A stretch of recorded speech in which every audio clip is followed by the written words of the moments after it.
So food is my love language, but more specifically, quality ingredients used in the kitchen. So here's what I made for dinner tonight.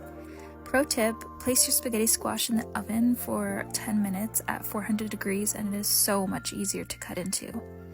Once I scraped out all the insides, I topped it with avocado oil and I began to season. I used garlic powder, Redmond's real salt, and black pepper. Once I had that all rubbed in, I placed the spaghetti squash face down and I popped it in the oven for 30 minutes at 400 degrees. Just depends on the size of your squash. Once that was in, I began to prep my sauce by washing my tomatoes. These are all actually from the local produce stand, as well as the onion and the garlic. I just did a rough chop here because I knew I was going to be using my immersion blender. I then seasoned with some more salt and red chili flakes. I also used a blend of dried herbs. I then grabbed some fresh basil from my very new garden. Stay tuned for that. And then this is what everything looked like before I placed it on medium heat and let it all soften. And then I used my immersion blender to blend it all up.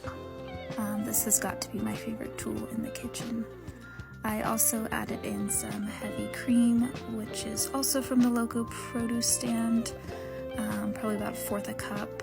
Of course, then I had to add in some cheese. This was a raw sheep's milk cheese. And then it was time to shred the spaghetti squash. And lastly, I cooked up the meat in some beef tallow. This is a sweet Italian sausage from a local farm here in Idaho. And then it was time to assemble. I placed a couple scoops of the meat in each half of the squash and I topped it with a good amount of sauce. This turned out really good. It's not acidic tasting like some of the tomato sauces tend to be. Of course, I then had to top it with more cheese and some dried basil, and then I placed it back into the warmed oven while we waited for my husband to get home. And this is your sign to support local if you can.